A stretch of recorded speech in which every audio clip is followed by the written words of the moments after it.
Hi guys, quick introduction to this video. I was going to try and link all the websites and everything else into the video, and I just can't do it. It would take forever to do this video. So what I'm going to do is do the whole video of just me talking about it, and then I'm going to put links into the description so you can go and research it for yourself. Okay. Everything I say in this video is purely factual. Where I have I'm not aware of certain parts of the law, I've made that quite clear. Okay, so do your own research, don't take my word for it, but this is seriously a problem in the UK. Okay guys, thanks for your time, take care.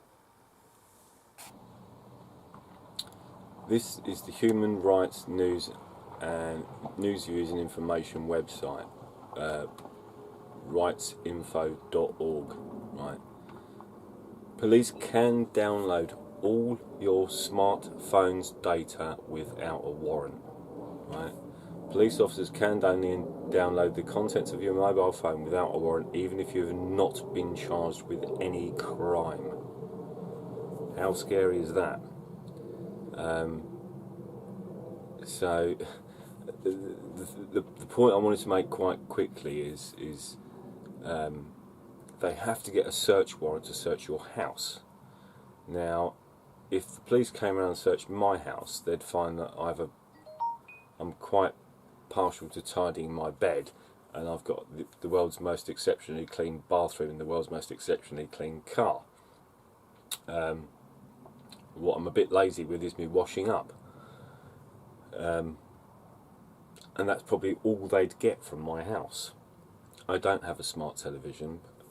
You know, I have my laptop and my digital equipment, but what could they get from searching my house? If I had no digital equipment in my house, then what could they get on me? Which again can be used against me. Well, they'd have nothing if I had no digital devices in my house. No laptop, no smartphone, no tablet, no cameras, no smart TV. What would they be able to get from me? Nothing, but they need a warrant to do that. But they don't need a warrant to get your smartphone. They don't need a warrant to search and download every bit of data from your smartphone. Okay? So, and that contains everything. Password, well, not passwords, but if your accounts are open, they can access all your email, your Facebook, your Instagram, your Twitter, your YouTube account, even your WhatsApp, which is supposed to be end-to-end encrypted. They can access all your WhatsApp messages without a warrant, without nothing. So I'm going to go through this as briefly as I can, so we'll go back to the laptop. So, a new report by Privacy International shows that since 2012, police forces across the UK have been downloading data from smartphones of suspects, victims, and witnesses, even without obtaining permission. What's more, they have been storing this data indefinitely, even when no charges are brought. Yeah, so even when no charges are brought. So you can be completely innocent, have your phone seized, they can download all your data and keep it for as long as they want without any charges being brought against you. The report, based on freedom of information requests to 47 police forces, 26 forces, 55% confirmed that using mobile phone extraction technology, this follows 2017 Big Brother Watch report, which found that 93% of police forces in the UK are extracting data from digital devices. Data is being collected not only for serious crimes but also for low-level offences, and several police forces have indicated that they want to do mobile phone extraction data to become the default position, either default position on your mobile phone or the default position for police. For their default position is to extract all your information from your mobile phone. That's fucking massive. Absolutely massive. There is no clear national guidance on when forces can use this technology, how data should be stored, and how long it can be kept. So there's no guidance whatsoever. If you had your mobile phone taken, there's no way of them sort of saying, right, we're going to keep it for 6 months or 3 months or 9 months, or they don't have to give anything. They can keep it for as long as they want. By hooking your smartphone to an extractive device, police can download all of its data contents report is generated, which can provide detailed text messages, your location, and who you called, when it even accessed third-party apps such as WhatsApp and Facebook. The current extraction technology means that it's not possible to isolate data within a certain type. So police officers want data found in text. Every single text messages on a person's phone will be extracted, not only those directly relevant to the crime, even if you're not under crime and not under investigation of a crime, or even been charged with a crime, they can still take your information. The current extraction technology means that it's possible to isolate data within... Also, I just read that bit. If you've got access to a SIM, this is, I don't know who quoted this, but if you've got access to a SIM card, you've got access to a whole of a person's life. Mobile phones not only contain data about the owner, they also contain information about family, friends, and the owner's wider network. As one supplier of forensic extraction technology, MSAB, boasts on its website, if you've got access to a SIM card, you've got access to the whole person's life. Welcome to Big Brother. Welcome to the police state. And they've done it without anybody even knowing about this, because I have talked to at least 20 people in the last 6 weeks and could not believe that without reasonable suspicion of a crime being committed, the police can take your phone and download all your data in the UK. That is how bad it's getting. Right, I'm going to skip through the capture part, so we'll probably go back to the laptop now. And police can take data from your phone without your consent, without your knowledge, and without a warrant.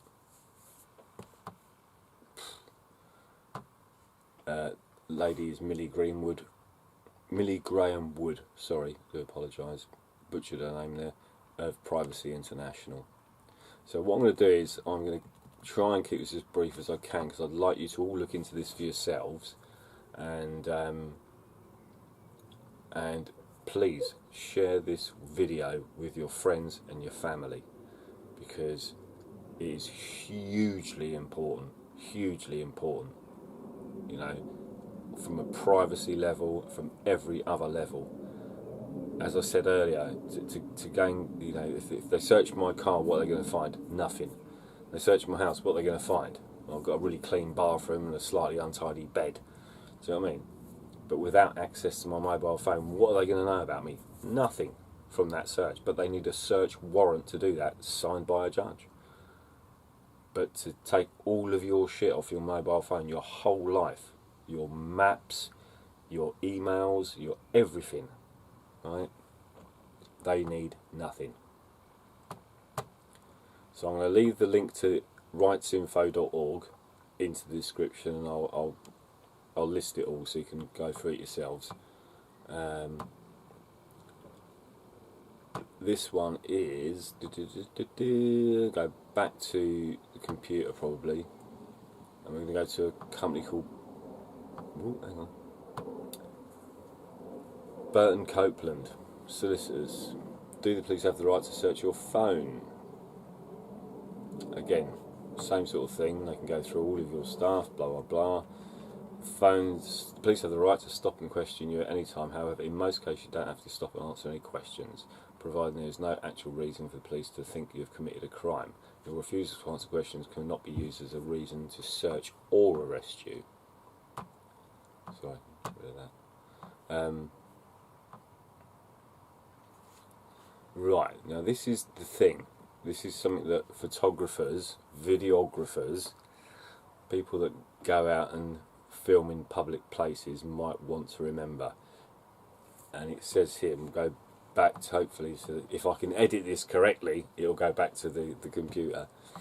If your phone is password protected, or obviously passcode protected, this gives you somewhat of a protective barrier in the event of your arrest or police questioning. During your arrest, the police will have to caution you and say you don't have to say anything, blah blah blah, the usual right stuff. Not only does this protect you from having to answer any police officer's questions, it also means that you do not have to disclose your phone's password or any social media login details if requested. Right. So here is the point of, if you've been arrested, never answer any questions. Never. End of story. They might make life as difficult as possible for you, but it's up to you whether you want them to access every fucking detail of your life on your mobile device, which they can do without a warrant, without reasonable suspicion required, and without you being charged with anything. Because remember, they'll make up a reason to arrest you to scare you into giving up your details. And then you'll be in a situation where you don't know what you're doing, and you'll be stuck in a police, custody suite, like it's the Sheraton or something, the Hilton Hotel.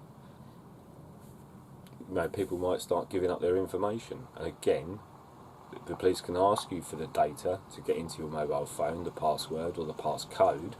But once you've been arrested, you've been given your rights, and you have a right to remain silent. So I suggest that if you find yourself in that position, you say, I'm not answering any questions. Make sure your phone is password or code protected, and as far as I'm aware, they can't get into the phone without the passcode. If the phone's completely unlocked, then they can get into it, and they don't need a warrant for it, and they don't need your consent either. Okay, go back here. Right, the only reason our problems could arise if you are being investigated for terrorist activity. We've heard that one before, haven't we? Yes, I got arrested for that. Or sexual offences against children. I've never been arrested for that. But now, if served with an S49 Regulation Investigatory Powers Act REPA notice, right? You'll be legally required to provide your passwords. Then open electronic devices. Failure to do so is a criminal offence that can result in between 2 and 5 years imprisonment for cases involving national security or child indecency. This type of notice cannot be issued by a regular police officer and must be given by specialist officers. According to Schedule 7 of the Terrorism Act 2000, police, immigration and customs officials have the power to detain people at borders and request any information they wish. They can do this even if they have no proof that the individual is involved in a crime. Now that doesn't pertain to public photography, obviously, but again, the abuse of sections of the Terrorism Act to detain photographers in the UK is getting ridiculous. So what I would suggest is if you're going to go out and record with a mobile phone and not with a static camera, then I suggest you buy one that's got no information on it whatsoever, and you do not use it for anything whatsoever apart from recording. That's it. Don't do any internet searches, don't do anything else. Do not take your personal phone with you. Just take the phone that you want to record on, if that's how you want to record. I'm not giving legal advice. I'm just saying that's what I would do if I was out doing an audit or doing some photography in public and I wanted to use a mobile phone as that device to do that recording. That's what I would do. Okay, I would take a completely blank phone with no SIM, just a SIM card with the person who I would like to be contacted if I was arrested, and my solicitor's phone number on that card, and that's it. The only two things on that card, on that phone, would be what I've just recorded or what I've just streamed, and somebody's been notified of my arrest, and obviously that person would always be notified. They would initially, as soon as if the police phone up my friend and say, hello, we have Mr. Dog in custody, and that person will also know that they need to call my solicitor immediately, because the police will only make one phone call to say that you've been arrested, to inform somebody of your arrest. They're not going to make multiple phone calls, they're going to make one. So you get it to someone you trust, get that phone call made, and then that person can then share that information amongst as many other people as he wants to share it with, and get the word out there that you've been arrested. Okay? Right. So, scary enough as that is, what I'd like to do is bring this to your attention, so hopefully, if my editing's really brilliant, which it's not, we'll go to the company that supplies this equipment to law enforcement, and they're called Celebrite. Or maybe they're celebrating the fact that they're violating your fucking civil rights. Celebrate. Celebrite. Maybe they're not so fucking bright. We'll look into who runs this company at a later date, but here it comes under law enforcement, field investigation, lab, court, agency, unlimited unlocks, insights and innovations for iOS and Android devices, now available on premises or as a service to supplement your lab. Celebrite finds the only solution designed to unlock iOS and high-end Android devices with competitively priced subscription-based packages built to meet the needs of your agency. Start solving cases faster. Contact Celebrite representative to learn more.